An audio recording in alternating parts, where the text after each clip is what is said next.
Well, the face of Canada is changing, but not in Greater Victoria. Statistics Canada reports today that by the year 2031, as much as 28% of the Canadian population will be foreign-born. And in just 3 decades, in major cities such as Vancouver and Toronto, the new visible minority will be Caucasian. In Victoria, though, StatsCan says very little change is expected. A News reporter Mary Beth Burton joins us with more. Mary Beth. Hudson, Canada will become a much more diverse nation in the near future with an aging population and fewer babies being born in Canada. Attracting immigrants is key to survival for all cities and towns.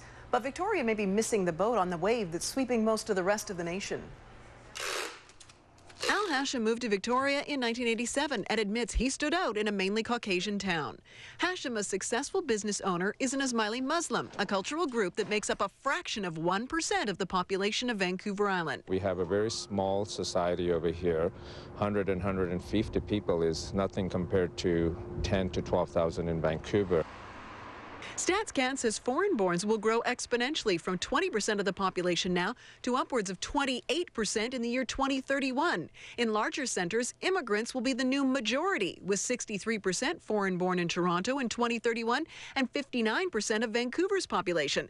But Victoria bucks the trend. Foreign-born people, now at 19%, will grow to just 20% over the next 3 decades.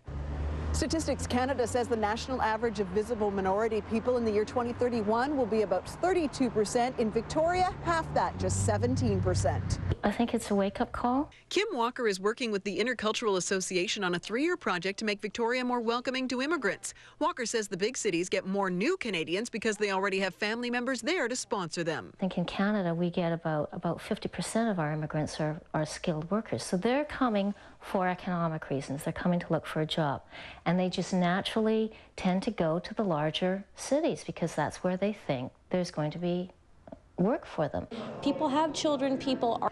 A News legislature reporter Shachi Curl came to Victoria 4 years ago. Curl left Vancouver and a much larger Indo-Canadian community and noticed many differences on the island. It's not about getting here and saying, well, there's not enough people here who look like me, because every pioneer from every community has come to a place where people didn't look like them. Curl says a dramatic shift in Victoria's population makeup is needed if we're to reflect how Canada is changing. When you have a haven for retirees who are all coming from Alberta or the United States or other places, you're not necessarily going to get the kind of job opportunities that skilled immigrants would be looking for.